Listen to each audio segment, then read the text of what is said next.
पार्वती जी, आखिर एक बेटी का भाव जो ठहरा। पार्वती जी, अब उसके हाथ पीले करने का समय आ गया है। पर हमारी आनंदी तो सिर्फ 9 साल की है, उसके पढ़ने लिखने और खेलने कूदने का दिन है। देख पार्वती जी, बेटियां पराया धन होती है, जितनी जल्दी उसे विदा कर दे हमारे लिए उतना ही अच्छा होगा। कल से आनंदी की पढ़ाई लिखाई बंद। पर बापू, इनमें मेरी क्या गलती है?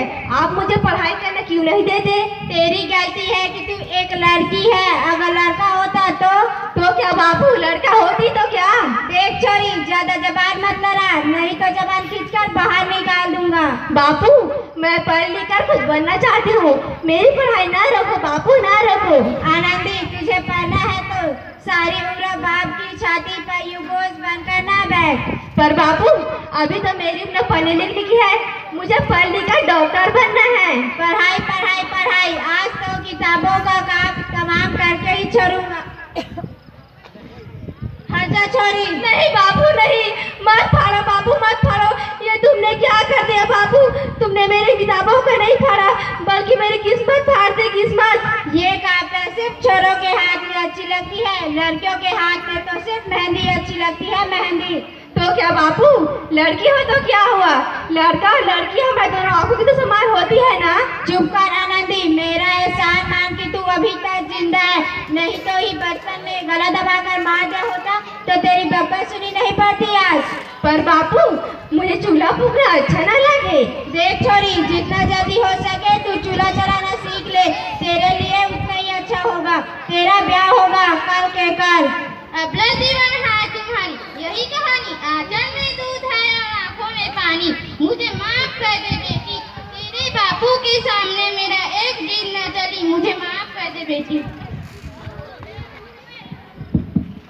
तो इस प्रकार मात्र 9 वर्ष की छोटी उम्र में ही आनंदी का विवाह गोपाल राव जोशी से हो गया। बाल विवाह एक सामाजिक कुरीति और कुप्रथा है, जिसका शिकार आनंदी को होना पड़ा। 3 वर्ष बाद आनंदी 14 साल की होने जा रही थी। उसके घर एक शिशु ने जन्म लिया। तो देखते हैं आगे क्या होता है। देखो ना जी, इसे क्या हो गया है। इसका माथा अंगार की है, तब यह आनंदी से बहुत तेज बुखार है। आनंदी, आप बिना कुछ भी कहते हैं, दीजिए मुझे। माधव माधव जी साहब, जल्दी से वैद्य कर बुला कर लाओ। जी, अभी बुला कर लाता हूँ। ये तुम क्या कर रही हो आनंदी? भगवान की विभूति लगा रही हूँ। ये सब अविश्वास है आनंदी। आप यकीन तो कीजिए, भगवान की कृपा से इसका माथा ठंडा हो रहा है और बुखार भी उतर रहा है ना। बाबू, आंखें खोलो बेटा, तुम्हारी माँ बुला रही है। आंखें खोलो, देखो ना जी, आंखें नहीं खोल रहा। अब हमारा बेटा कभी आंखें नहीं खोलेगा आनंदी। नहीं, मेरा बच्चा मुझसे कोई नहीं छीन सकता। माधव, ये पागलपन मत करो आनंदी, ये सब अविश्वास है आनंदी। भगवान ने मेरा बच्चा छीन लिया। भगवान ने नहीं, तुम्हारी अशिक्षक अपराध में छीना है। अगर तुम पढ़ी लिखी होती तो हमारा शिशु अभी तक जीवित रहता। आनंदी, तुम अनपढ़ हो आनंदी, तुम अनपढ़ हो। नहीं, मैं अनपढ़ नहीं रहूंगी, मैं पढ़ूंगी, ताकि किसी और आनंदी को अपने बच्चे के इलाज के अभाव पर अपना बच्चा खोना ना पड़े। शाबाश आनंदी, यही तुम्हारा अपराध के लिए प्रायश्चित है। तुम्हारा 12वीं का परिणाम आ गया है, तुम पूरे कॉलेज में अर्जित आई हो आनंदी।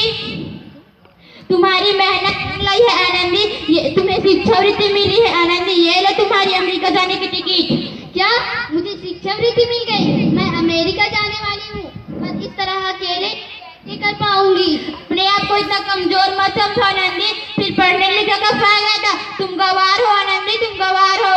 क्या मैं गवार नहीं रहूंगी।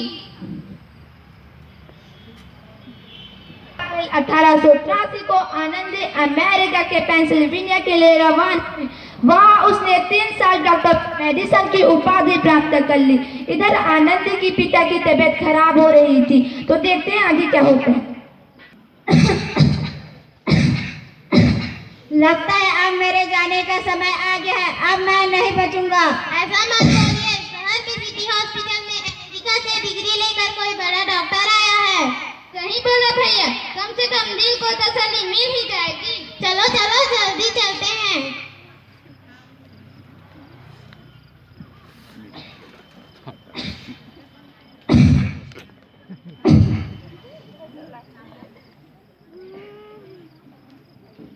श्यामला। पेशेंट का नाम श्यामला। उम्र 65।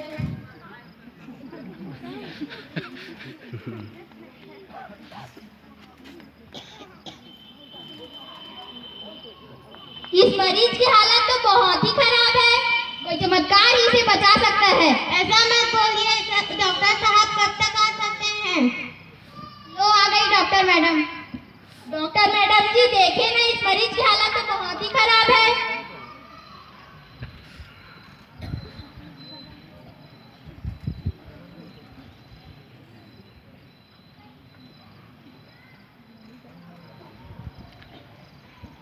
अब आप बिल्कुल ठीक हैं। मौत के मुंह से बचाया है आपको डॉक्टर मैडम ने। डॉक्टर साहब ने मुझे बचा लिया, मुझे मिलना है डॉक्टर साहब से। डॉक्टर साहब नहीं, डॉक्टर मैडम बोलो। डॉक्टर मैडम, उन्होंने ही आपको जीवनदान दिया है। लो आ गई डॉक्टर मैडम, मिल लो उनसे। डॉक्टर मैडम आपका बहुत बहुत धन्यवाद, आपने मेरी जान बचाई। इसके बदले ये गरीब भला आपको क्या दे सकता है? वचन वचन चाहिए मुझे कि आप ये नहीं कहोगे कि लड़कियां कुछ नहीं कर सकती। वचन? ये कैसा वचन है? अरे श्यामलाल, तुमने पहचाना नहीं? तुम्हारी बेटी आनंदी। क्या मेरी बेटी आनंदी? डॉक्टर? हाँ बापू, वही आनंदी जिसके बचपन में दूल्हा और चूल्हा के अलावा कुछ नहीं सोचा था। मुझे माफ कर दो बेटी, मैं तेरा गुनहगार हूँ।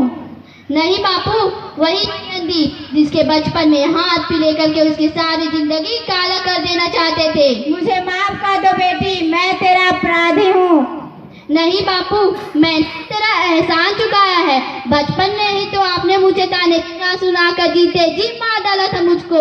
उपकार मानता हूँ तुझ जैसी बेटी को, जिसने सारी उम्र मुझसे कुछ नहीं मांगा तो सिर्फ बराबरी का दर्जा, वरना मैं तो तेरे माफी के लायक ही नहीं हूँ बेटी, माफी के लायक ही नहीं हूँ। आप ही ने तो कहा था कि किताबें सिर्फ बेटों के हाथों में लगते हैं, बेटियों के हाथों में तो सिर्फ मेहंदी अच्छी लगती है। बेटी और बेटा में फर्क करना तो एक आंखों में फर्क करने का समान है। एक का पढ़ना और दूसरे का ना पढ़ना सामाजिक अंधकार है बापू, सामाजिक अंधकार। क्या तुम अपने बापू को माफ नहीं करोगी? माफ कर दो आनंदी, माफ कर दो। अगर सुबह का भूला शाम को कर लेते तो उसे भूला नहीं कहते। ठीक है, माफ कर देती हूँ।